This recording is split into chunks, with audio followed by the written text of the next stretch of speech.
The room froze when my father said it. She's dead. My death sworn into existence under oath?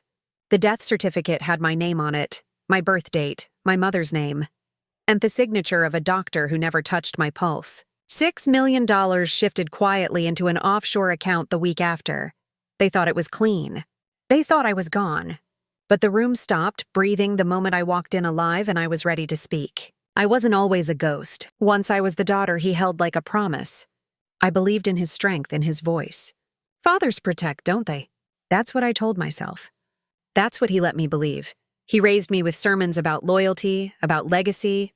He said I was his blood, his proof that everything he built would outlive him. I carried that weight proudly until I noticed he had stopped looking at me like a daughter. To him, I became an obstacle. The betrayal didn't come like thunder. It came like a leak in the ceiling, small, dismissible, then rotting everything underneath. It started with a hesitation in his voice. He'd say my name like he was testing it, rehearsing a line he didn't believe anymore.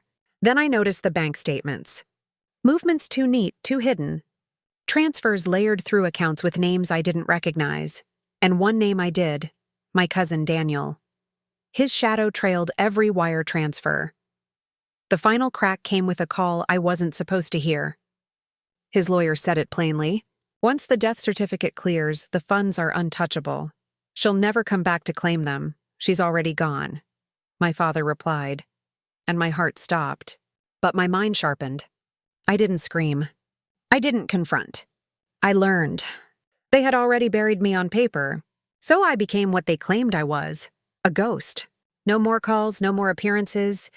I erased myself in their eyes, which gave me Theon weapon they never expected, invisibility. Ghosts see everything. Ghosts don't get questioned. Ghosts are free to move. I studied offshore accounts, shell corporations, the trail of dirty signatures. I collected everything piece by piece like shards of glass. Every transfer, every forged line, a puzzle of betrayal they built with their own hands. And then I built mine. Step 1, secure allies. My father trusted Daniel, but Daniel trusted greed more. I let him believe I was reaching out for revenge against my father, dangling a sliver of the money in exchange for proof. He gave me more than proof.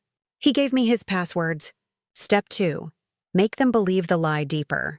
I requested official confirmation of my death from government offices through anonymous channels. Each request triggered a red flag. Quietly, agencies began watching. Step 3, wait for the right stage. Court under oath, the place where my father's voice had once been unshakable. The day of the hearing, I wasn't on the list. That was the point.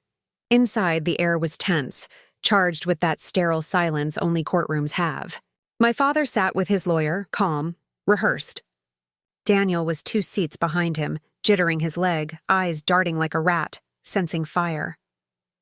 The judge asked the question, "Do you swear the account transfers were legal and that your daughter is deceased?"